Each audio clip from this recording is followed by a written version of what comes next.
Vamos lá, vamos abrir a palavra em Mateus capítulo 6 e nós vamos hoje tratar sobre o lugar secreto. Jesus fala de oração. Sabe que Jesus, ele arrumou inimizade, os líderes religiosos, eles tinham muita raiva de Jesus, porque Jesus ele tratava de alguns assuntos da religião, trazendo a visão do reino de Deus. Então vamos orar? Pai, nós te alegramos, nós nos alegramos, nós te adoramos por poder estar na casa dos teus filhos nessa noite, encontrando tantos amigos de longe e de perto. E a nossa oração, Senhor, é que a tua palavra ela possa entrar no nosso coração, que o nosso coração seja uma terra fértil, uma terra produtiva, que vai, Senhor, gerar, que vai receber a semente do Evangelho. Tu mesmo disseste, Senhor, ouvindo alguém o Evangelho do reino e não entendendo, vem as aves dos céus e a roubam. E a minha oração nessa noite, Pai, é que essa semente do Evangelho do reino, essa semente ela não seja roubada. Eu oro, meu Deus, para que as escamas caiam dos nossos olhos. Eu oro, Senhor, para que os véus sejam arrancados. Eu oro, meu Deus, para que os ouvidos se abram para ouvir e receber a tua palavra. Que teu Espírito Santo nos pegue por dentro nessa noite. Que teu Espírito Santo, meu Deus, ele possa entrar no profundo da nossa alma, no profundo do nosso espírito e gerar algo dentro de nós. Gerar aquilo que tu queres, Senhor. Em nome de Jesus, ministra lá nessa casa, ministra nessa família, entra nesse ambiente de trabalho, onde alguém está ouvindo nessa hora. Entra, Senhor, onde está alcançando, Senhor, essas imagens, esta voz, que o Senhor possa alcançar. E que a tua vontade, o teu propósito se cumpra na vida de cada um de nós através da tua palavra. Ela não retornará vazia sem cumprir aquilo que tu queres. Em nome de Jesus. Amém. Muito bem, pastora, a senhora quer dar algum aviso, alguma coisa aqui enquanto de eu entrar na palavra? Se precisar, a senhora interrompe aqui. Quero dar uma boa noite para Catarina Cardoso, a Nara Munhoz, Marta Moreira e Eda Santos, Catita, né? Catita, nossa sobrinha, um abração. E outros que estão entrando aqui, depois estaremos... Estão tudo assistindo. Muito bem. Pessoal, a nossa transmissão ela é assim, muito artesanal. Eu vejo o pessoal fazendo live, eles põem os negócios de caracteres, aparece ali o nome do pregador, aparece o símbolo, parece não sei o que, parece tal coisa. Não vai aparecer nada aí na tela, não.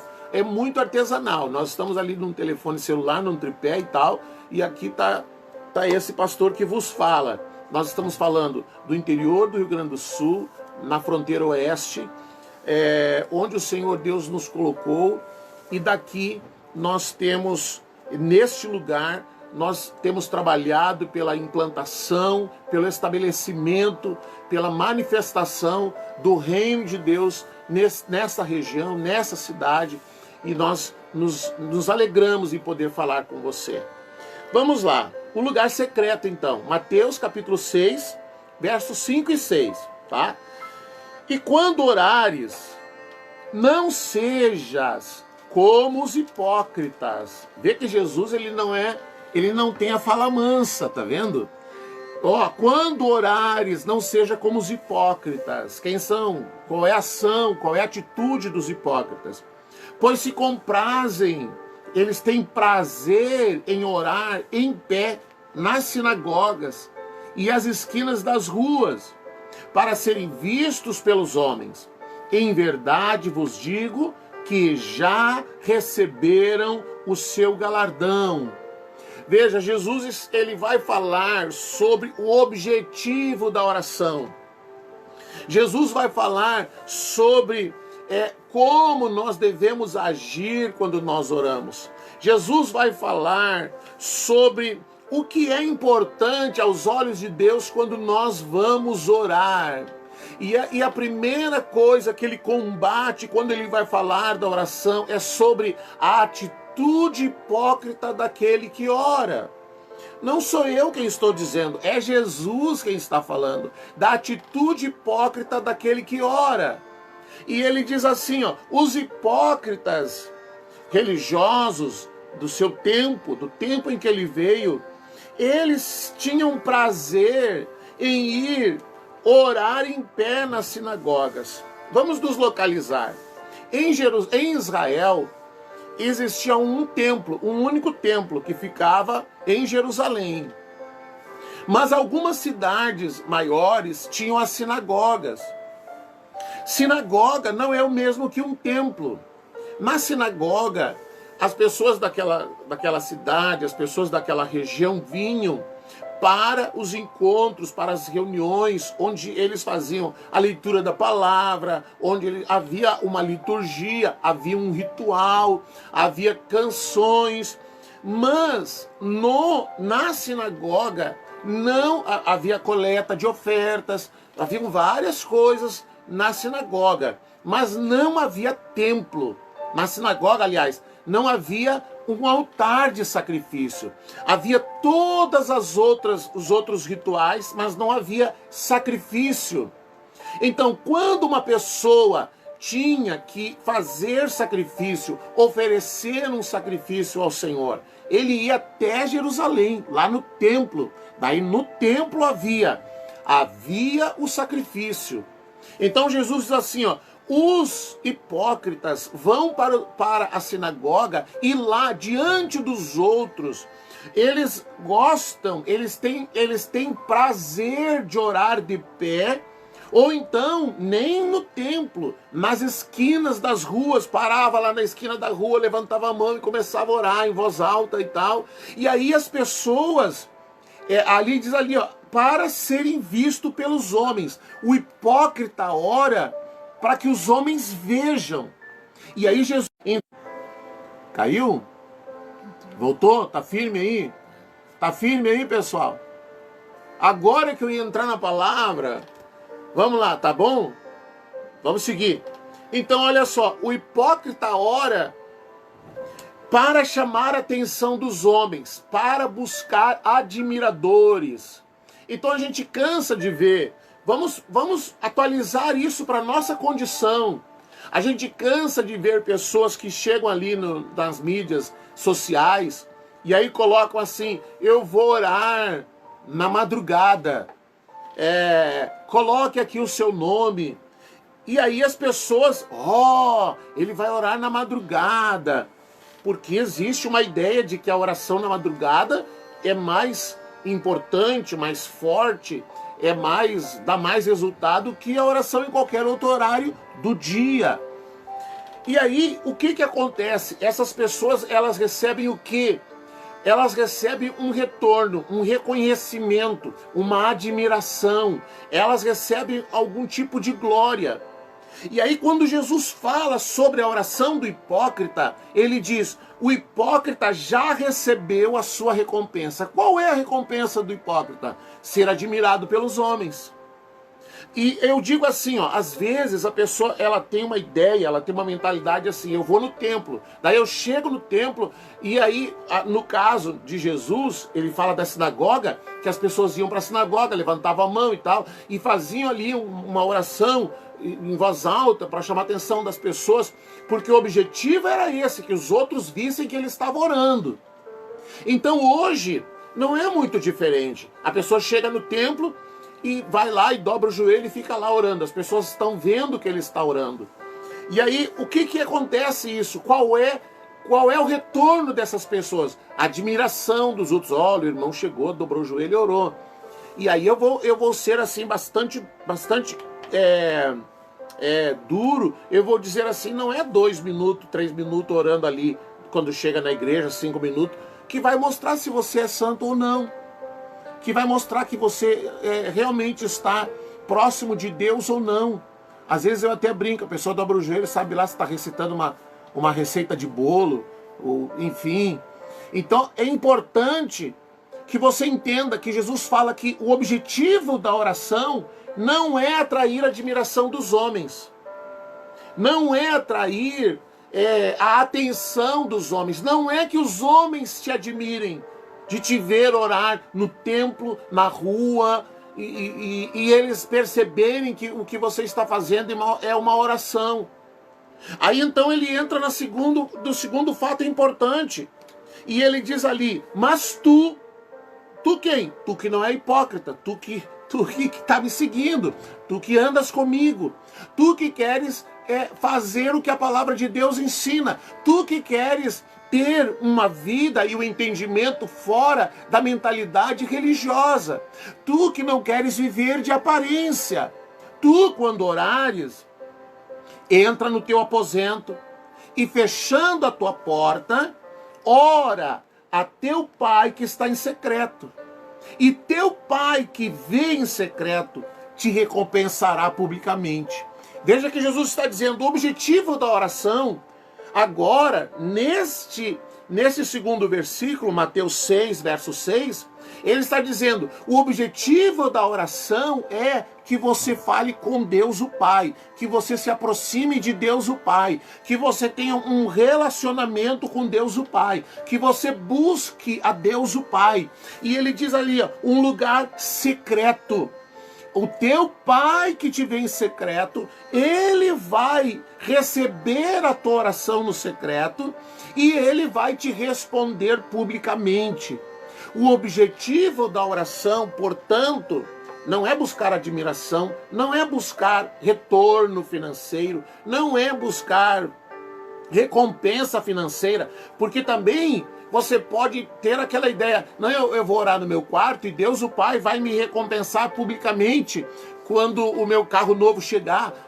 E aí você tem uma ideia de coisas materiais, você tem uma ideia de coisas de valor monetário, você tem ideia de coisas que Deus vai te recompensar publicamente, te honrando, que Deus vai recompensar publicamente fazendo coisas de gosto, de valor, de interesse humano. Esse não é o objetivo da oração. Esse não é o objetivo da oração. Então, uma coisa que você precisa entender, agora, por causa dessa quarentena, é impossível, os cultos estão proibidos em todo lugar, então não dá para fazer os cultos, enfim. Então, a maioria dos pastores que eu conheço tem feito as suas lives, tem realizado culto na igreja ou em casa, e tem transmitido uma palavra para as pessoas que congregam com ele, tentando levar um alimento para essas pessoas, um alimento espiritual. Depois eu vou falar sobre o tipo de alimento também. Mas uma coisa que nós precisamos entender agora, nesse momento, nesse tempo, é necessário que haja uma live, que haja uma forma de comunicação com as pessoas que congregam. Então isso é muito útil. Mas nós precisamos entender que você pode assistir todos os dias uma live. Você pode todos os dias assistir culto. Você pode todos os dias, como eu estou dizendo, assistir. Mas você não está participando, não existe uma participação sua. Você está recebendo algo na comunidade da sua casa. Você pode estar deitado na sua cama, você pode estar no seu sofá, na sala, você pode estar na rua, você pode estar no carro, você pode estar em qualquer lugar, até com a sua atenção voltada para outras coisas. Você pode estar cozinhando, você pode estar envolvido em tarefas e ouvindo aqui o pastor Fernando falar com você. Mas uma live, ou quantas você assistir, ou quantas mensagens você ouvir pela internet, jamais vão substituir a importância de congregar, de você conviver com pessoas, de Deus trabalhar na sua vida através de pessoas. E esse congregar é muito importante. Mas voltando à questão da oração, da importância da oração. A primeira coisa que você precisa entender sobre a oração, que Jesus está dizendo que há uma responsabilidade individual sobre orar. Há uma responsabilidade individual de quando eu vou orar, de como eu vou orar, de que tempo eu vou separar para a oração. E uma das coisas que essa quarentena está expondo é a fragilidade de muitas pessoas que dependem de alguém para lhes dizer quando orar, que hora deve orar, como deve orar, depende de alguém para lhe dar as ordens. Então Jesus está dizendo, e tu quando orar, e você quando orar. Jesus não está dizendo, e tu quando orar, tu ouve o pastor. Tu ouve o que o sacerdote vai te dizer, o que o líder vai dizer. Ele está dizendo que há uma responsabilidade individual. E sabe, queridos, é muito difícil acreditar que a essa altura da história que nós estamos vivendo, a essa altura, em pleno século 21, alguém fica esperando que o pastor o convoque para orar. Se o pastor o convocar para um jejum, ele vai jejuar. Se o pastor o convocar para ir ao templo, ao monte ou algum lugar para orar, ele vai orar. Se o pastor o convocar para ler a Bíblia, ele vai ler a Bíblia. Se não houver uma convocação pastoral ou de um líder dizendo, irmão, você tem que orar, você tem que fazer, essa pessoa não sabe o que fazer. É incrível que nessa altura de tempo, em pleno 2020, alguém fica esperando uma convocação pastoral para dizer assim, irmão, nós vamos orar, irmão, nós vamos jejuar. Que se o pastor não fizer isso, ou se o líder não fizer isso, se não houver uma convocação, a pessoa não ora, ela não busca, ela não lê a palavra, ela não sente necessidade espiritual de buscar a Deus. E isso nos fala, irmãos, de coisas muito importantes. Então, Jesus trata dos objetivos da oração. Não adianta eu querer orar para buscar reconhecimento de pessoas ou admiração de pessoas. Não adianta eu querer orar e chorar por coisas que Jesus não disse que é para mim orar e chorar. Jesus não disse que é para mim chorar porque o meu carro é velho. Jesus disse que eu tenho que chorar pela condição de pecado no mundo. Então, às vezes, você está orando e chorando por motivos errados. Você está orando e chorando por coisas que Deus não quer que você chore e ore. Deus não quer que você esteja orando. E se a gente seguir aqui lendo o que Jesus fala, ele fala assim, ó, você não fique preocupado dizendo, Senhor, eu preciso disso, Senhor, eu preciso daquilo, Senhor. Jesus conhece as tuas necessidades. A palavra de Deus fala das orações de súplica, mas ela também fala que esse não é o centro da oração. Jesus está dizendo que o objetivo principal da oração, mas tu quando orares, entra no teu aposento e fechando a porta, ora ao teu pai que está em secreto, e teu pai que te vê em secreto te recompensará publicamente. Então Jesus não está apontando um lugar geográfico, ou seja, eu só posso orar se for no meu quarto. Não, Jesus está falando de uma atitude. Jesus está falando de uma atitude. Jesus está falando de coisas que devem fazer parte. Você se desligar de coisas. Quando ele fala em fechar a porta, ele está dizendo, se desligue de coisas. Se desligue daquilo que tira a tua atenção. Se desligue de coisas que te distraiam. Você vai orar, então você ora. Sabe, eu tive uma oportunidade que o Senhor me deu de estar em Israel. E lá em Israel, a gente via muitos judeus na rua, às vezes, usando um talit. O talit, ele é um manto de oração, ele é tipo um chale de oração. E a definição de talit, o talit é uma cabana de oração. Então, a gente aprendeu lá e a gente viu isso lá, que se você estivesse em qualquer lugar, se você estivesse na praça, na rua, ou se estivesse num prédio, ou se estivesse num shopping, em qualquer lugar, e aí você encontrasse alguém ali parado em algum lugar, com o talite sobre a cabeça, essa pessoa, ela não era importunada. Ninguém iria lá falar com ela, ninguém iria lá interromper aquele momento, porque aquele momento todos sabiam que aquela pessoa estava entre ela e Deus, embora estivesse até num lugar público. Quando ele colocava o talite sobre a cabeça, ele estava sozinho com Deus. O talite. Então, Jesus, aqui é importante a gente entender isso. Eu hoje estava vendo sobre a história de Susana Wesley. Tá bom o sinal ali, pastora? Tá chegando legal? Susana Wesley, você deve já ter ouvido falar de Susana Wesley, a mãe de John Wesley. Essa mulher que viveu no ano de 1700, ela teve 19 filhos. Ela casou-se com 19 anos, teve 19 filhos.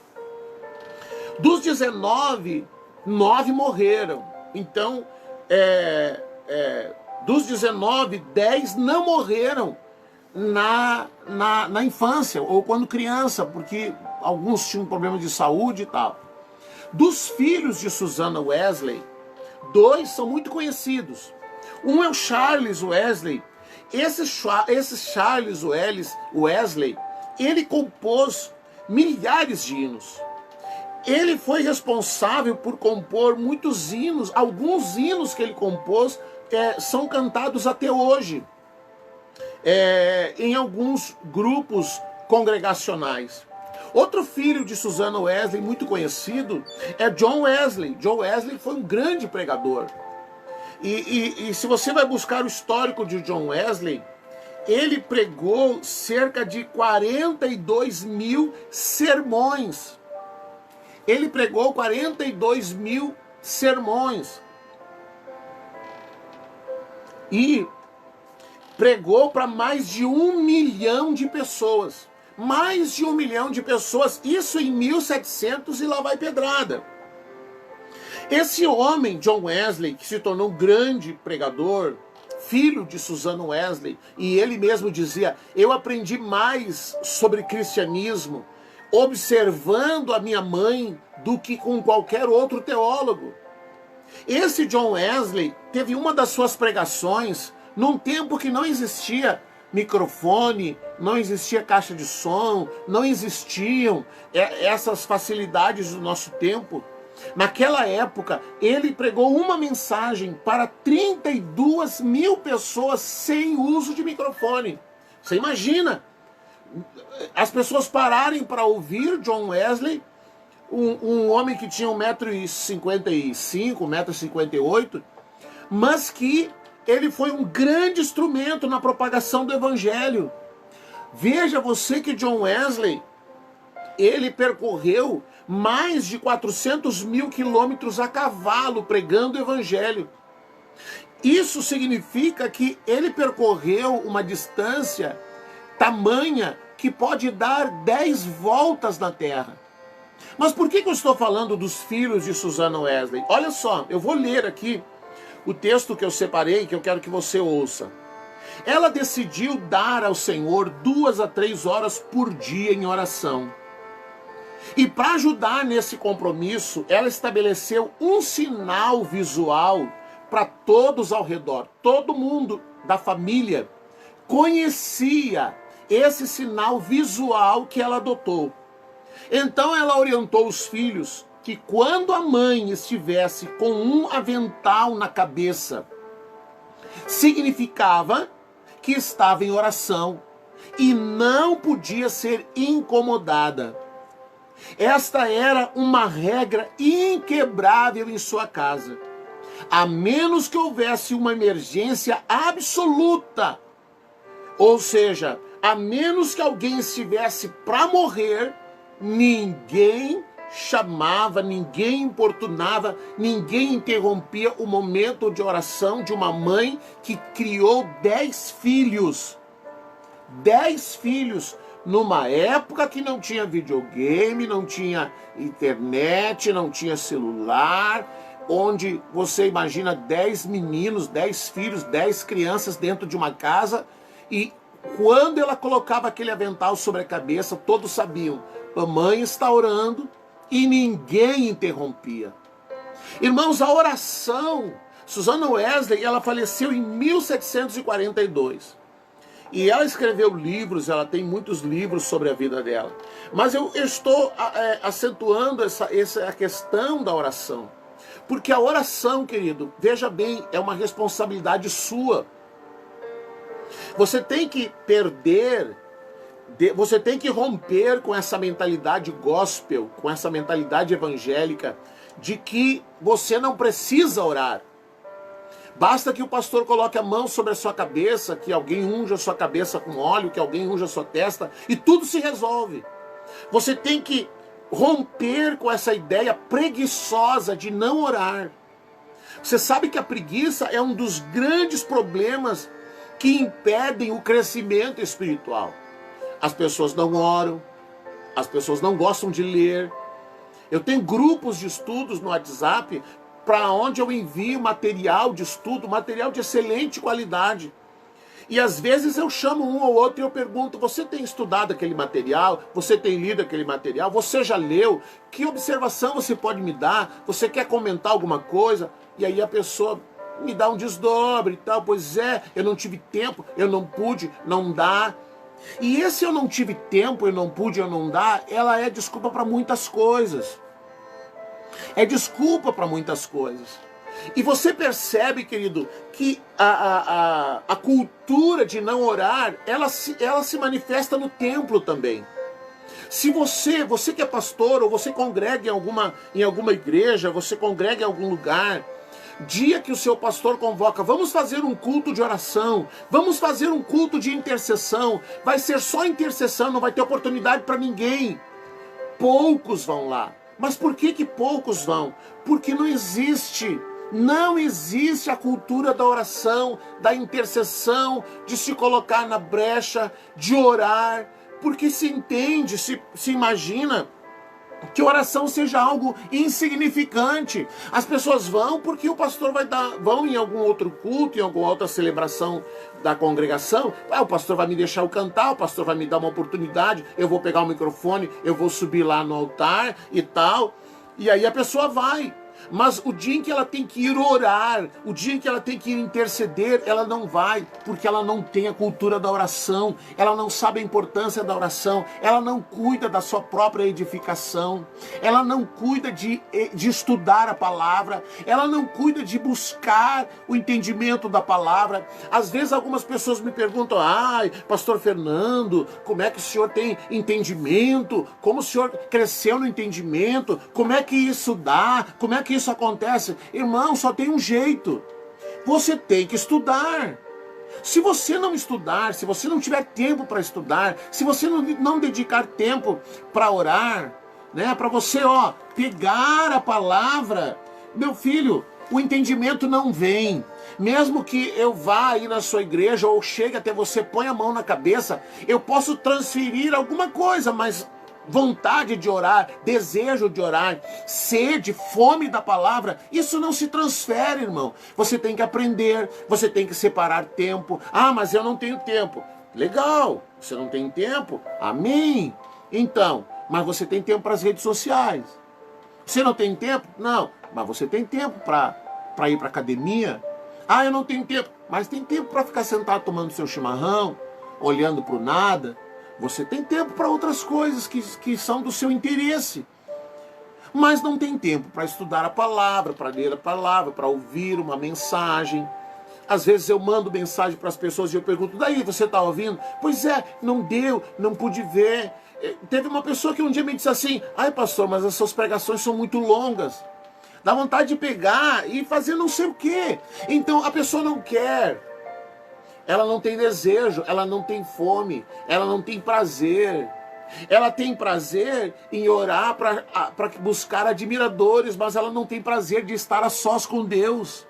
Porque não tem holofortes, porque não tem ninguém para o admirar, não tem ninguém para o aplaudir, é Ele Deus. E diante de Deus ele não pode fingir uma santidade que ele não tem. Diante de Deus a gente chega, irmão, sem máscara. Diante de Deus, a gente expõe o que a gente é. Para Deus a gente não finge. Para o irmão a gente pode fingir. Para o irmão a gente pode se parecer muito santo, mas para Deus não. Então, se eu não tiver a cultura de um lugar secreto, de um lugar onde eu vou orar, de um tempo para mim orar, se eu não tiver a cultura de ter tempo para Deus, isso vai se refletir na minha vida congregacional. Eu não vou no culto de oração, eu não vou no culto de ensino, porque eu não gosto de estudar a palavra de Deus, porque é maçante estudar a palavra de Deus, porque é chato estudar a palavra de Deus, mas isso depende da tua vida. Isso depende da tua vida, porque se você não fizer isso por você, por ti mesmo, se você não fizer isso por ti mesmo, presta atenção no que eu vou dizer, você vai ter que comer o que te oferecem. Você vai ter que se alimentar do que te oferecem no templo. E nem sempre o que te oferecem no templo, nem sempre o que as pessoas estão te oferecendo é algo bom. Nem sempre o que as pessoas estão te oferecendo é algo que realmente vai te alimentar espiritualmente. Você quer ver? Olha só.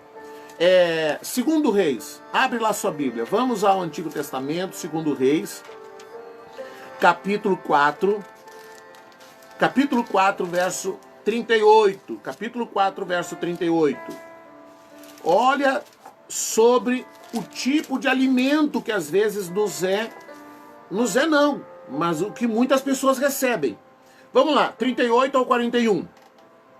Segundo Reis, capítulo 4, 38 ao 41. Voltou Eliseu para Gilgal. Havia fome naquela terra. E estando os discípulos dos profetas assentados diante dele, disse ao moço, observa aqui, disse ao moço, põe a panela grande ao fogo e faz um cozinhado para os discípulos dos profetas. Então saiu ao campo a apanhar ervas e achou uma trepadeira silvestre. E colhendo dela, achou bonito que estava lá, encheu a sua capa de colossíntidas.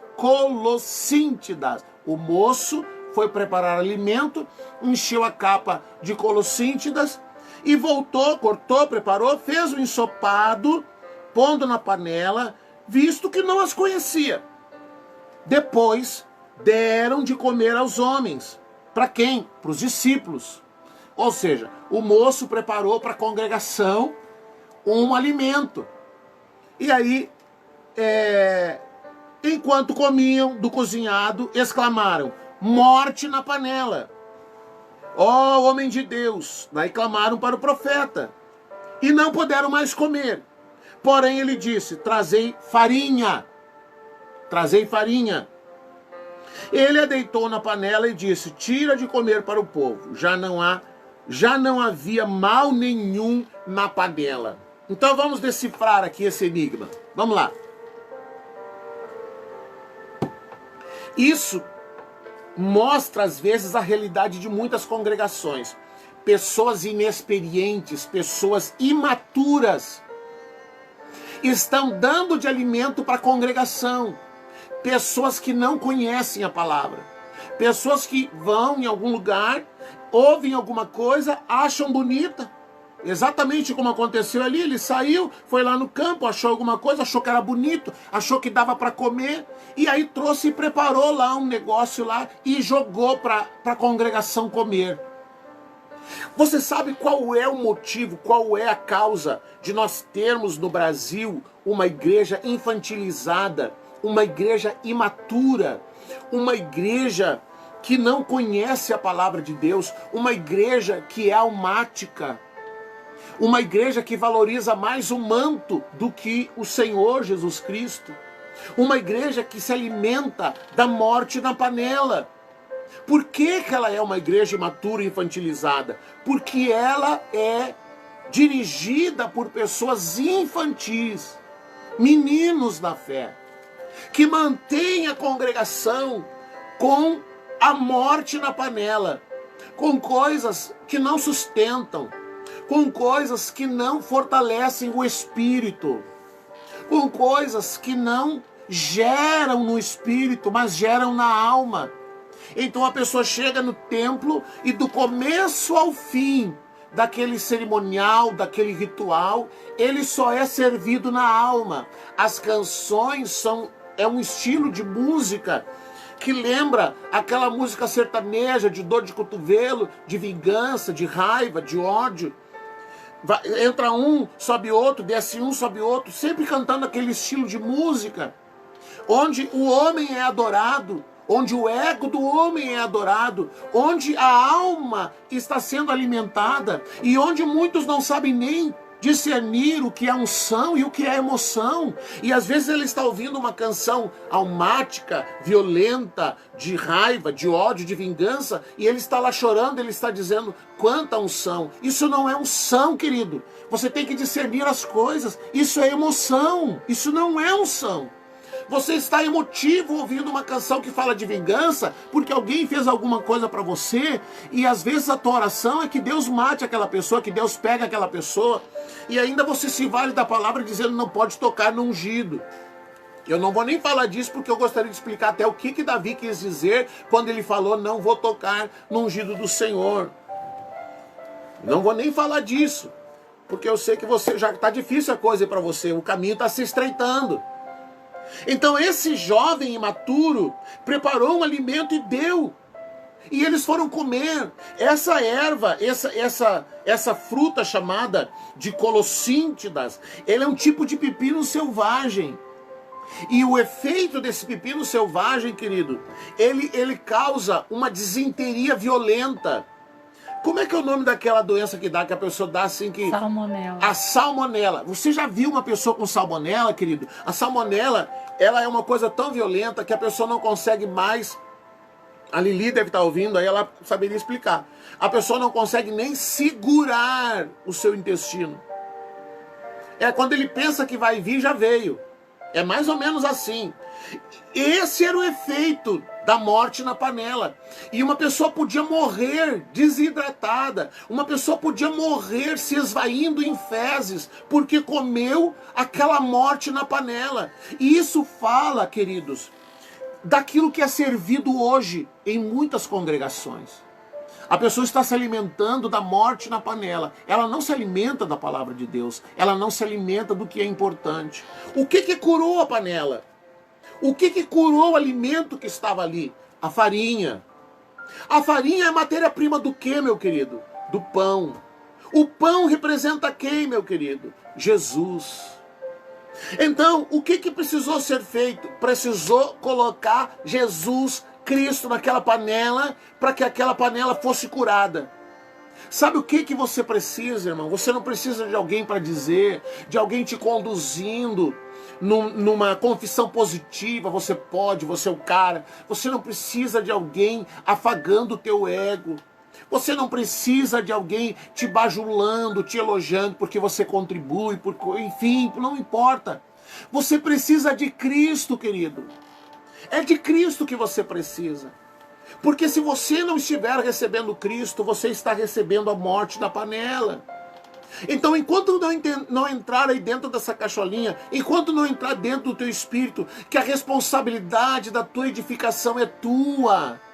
É tu que tem que orar, é tu que tem que estudar a palavra, é tu que tem que separar tempo, que você não precisa esperar que alguém te convoque para orar, e você tem que parar com essas bobagens assim, eu oro na madrugada porque na madrugada é melhor, eu oro no monte porque no monte é melhor. Você lembra da conversa de Jesus com a mulher samaritana? Quando ela pergunta para ele, Senhor, nós, os samaritanos, nós oramos no monte, o Monte Gerizim, o monte onde foi o lugar onde Abraão foi sacrificar Isaac, é o lugar onde Josué subiu para decretar a palavra de Deus para todo o povo, para toda a nação. Então ali se tornou um lugar sagrado, eles construíram um templo lá em cima, e então ela diz assim, nós samaritanos oramos no monte. Os judeus oram no templo. Que templo? O templo de Salomão, o templo que foi construído por Salomão, o lugar onde o Senhor veio, que encheu de glória de tal maneira que as pessoas não podiam parar dentro daquele templo. Então haviam dois lugares de importância na história. E aí quando ela pergunta para Jesus, qual é o lugar então que eu tenho que orar? É no monte? É no templo? Aonde que eu tenho que orar? E Jesus disse, não é no templo, não é no monte, não é num lugar geográfico. Você tem que orar em espírito e em verdade. Querido, você precisa entender isso. Isso precisa entrar no teu coração. Isso precisa entrar no teu espírito. Você tem que aprender a buscar pela tua própria vida. Então eu falo sobre igrejas infantilizadas. O que é uma... vamos dizer que... Quantos anos você tem de fé? Quantos anos você está congregando, você recebeu a Jesus, você anda congregando? 20 anos, 10 anos, 15 anos, 30 anos, 40 anos. Você tem de conversão. E você ainda fica esperando o pastor dizer que você tem que orar? Você ainda fica esperando que alguém te dê uma coisa ungida para resolver os teus problemas? Você ainda fica esperando que alguém ponha a mão na cabeça e libere uma profetada na tua vida? Você ainda está esperando por isso.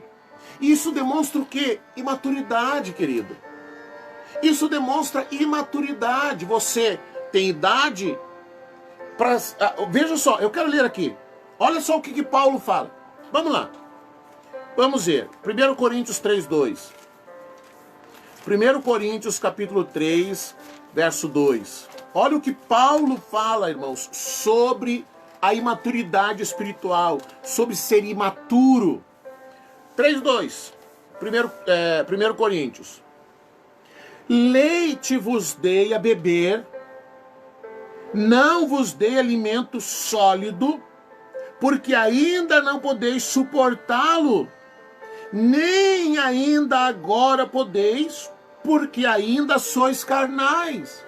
Veja que Paulo esteve lá na igreja de Corinto, e olha que a igreja de Corinto era a igreja do manto. Tinha profecia, tinha revelação, tinha muita coisa legal, mas eram carnais. E aí, eu não vou poder entrar agora nisso porque vai demorar. Dom não tem a ver com espiritualidade. Dom não tem a ver com caráter.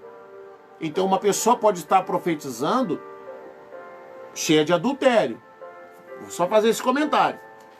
A igreja de Corinto tinha problema. Se você vai ler o apóstolo Paulo dizendo o que acontece na igreja de Corinto, e aí ele diz assim, ó, eu queria ir até vocês para levar alimento sólido, mas eu tive que levar leite. Leite se dá para criança, irmão. Leite se dá para criança. Então Paulo diz assim, eu tive que levar leite. Uma congregação imatura, onde você não pode entrar com a palavra, onde a palavra não pode ir profunda, porque a congregação é imatura. A congregação é infantilizada, não conhece a palavra, valoriza os profetas, mas não julga as profecias pela palavra. Você tinha que ser como os bereanos. Os bereanos iam para o culto, e aí lá o pregador falava alguma coisa, eles iam conferir na palavra se isso era verdade ou não, se é bem isso que está escrito na palavra ou não. Às vezes, querido, para você, se a pessoa começar dizendo assim, diz o Senhor, o que vem depois pode ser lixo puro, mas você vai valorizar e vai dizer, Deus falou. Você tem que aprender, querido, isso faz parte da tua vida espiritual. O crescer, o buscar, o orar, o dedicar tempo. Você está indo de quarentena em casa, você não pode sair de casa. Você tem tempo para tudo. E tem gente já preocupada, apavorada, não sei mais o que fazer. Vai estudar a Bíblia, vai estudar a palavra. Você não tem material? Eu lhe mando. Pede para mim que eu mando para você material. Mas isso é uma responsabilidade sua. Agora, você não pode ir ao templo, você está esperando o quê? O que vai ser na tua vida espiritual? Você vai morrer à língua? Já comia a morte da panela quando ia ao templo. Agora, o que vai comer? Então, você tem que ter essa responsabilidade com você. Você tem que aprender a ter um lugar secreto, você tem que aprender a orar, você tem que aprender a buscar a presença de Deus.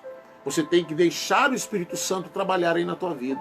Isso é uma responsabilidade tua. Essa é a responsabilidade que você tem consigo mesmo. Amém? Nós estamos chegando ao final aqui.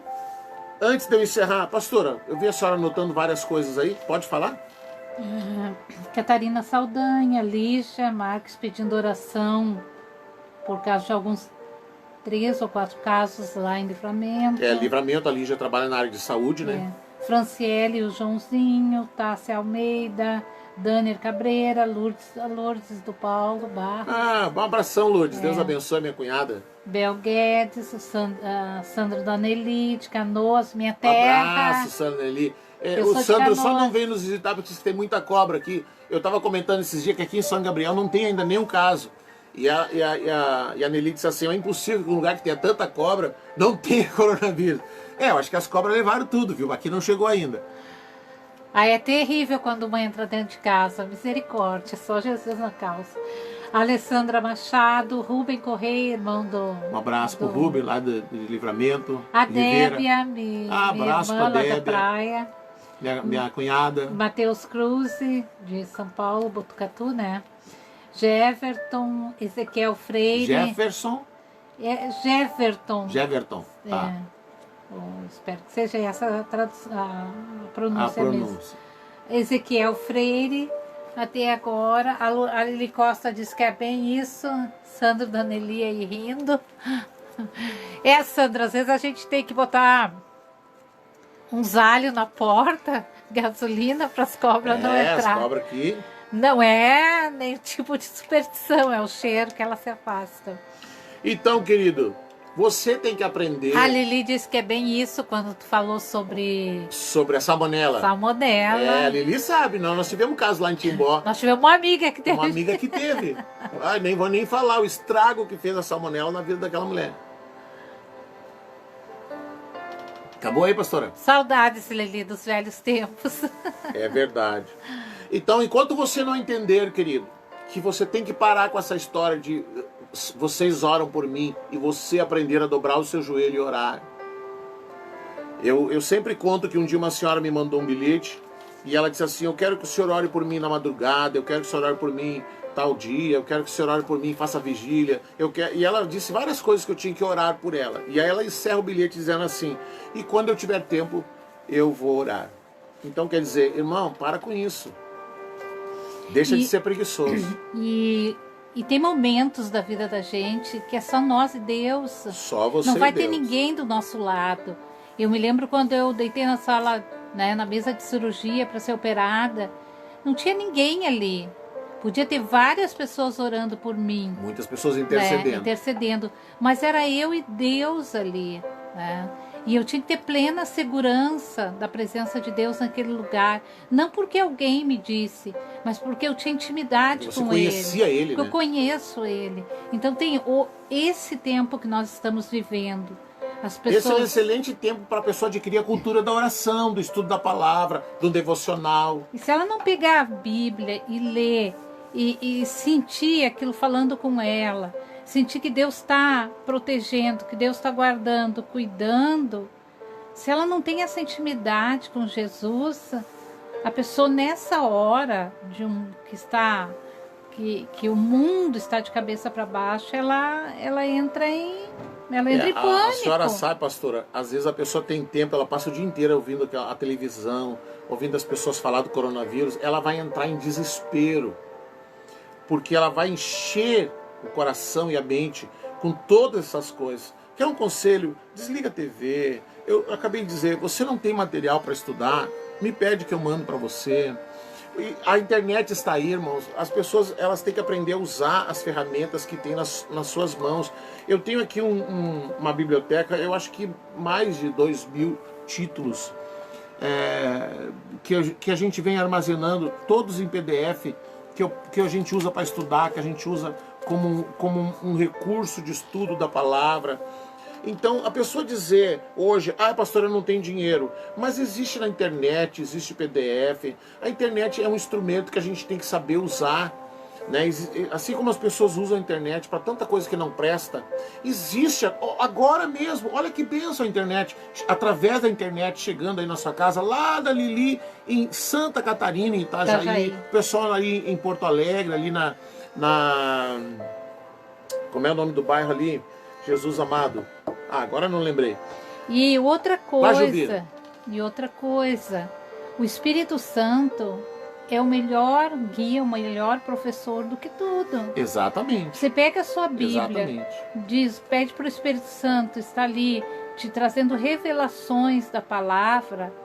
Não tem coisa melhor. Não tem. Porque como todos sempre dizem, eu não tenho tempo, agora todo mundo tem tempo, Todo mundo né? tem tempo. Todo mundo está com Que tempo. loucura isso, todo mundo Então, tem tempo. Se E você sabe o que a gente não vê? aproveitar esse tempo para adquirir a cultura da oração, porque a cultura da oração faz parte da cultura do reino de Deus, querido. Cid Benhur, Isabel Rodrigues, que coisa. Tem pessoas que ficam dizendo: vou sair dessa quarentena gorda, porque só como. Vai se alimentar da palavra também. É isso que vai exatamente. sustentar a gente nesse tempo difícil. É a palavra de Deus. Se a pessoa estava acostumada, pastora, a se alimentar da morte na panela, ela hoje não tem sustento espiritual. Os antigos diziam a sustância, né? Um alimento forte que dá sustância, né? Então, às vezes, a pessoa ela era acostumada a comer uma comida podre, que gerava morte espiritual. Tinha uma figura que uma época corria pelos meios, pelas mídias sociais, de uma pessoa doente sendo alimentada, e aí tinha uma mão oferecendo para ela o alimento, pastora, e a mão cheia de bicheira, assim. Então tem pessoas que estavam sendo alimentadas assim, com o que não presta. Então você tem que aprender a se alimentar com Cristo. Eu disse da outra vez e eu vou dizer de novo. Se você está indo num lugar, querido, que só te serve morte na panela, sai daí. Vai para outro lugar, procura um lugar bíblico. Procura um lugar onde alguém vai te orientar na palavra. Procure um lugar, irmão, bíblico. Existem lugares assim. Existem lugares assim. Procure, ore, Deus vai te dirigir. Perca esse amor denominacional. O amor denominacional te impede de ver a realidade, a imaturidade e a infantilidade do lugar que você congrega. Porque daí você fica relevando. Aí você diz, mas eu tô lá, eu tenho que... Você tem que ser sal e luz do mundo, irmão, não dentro da denominação. Se a denominação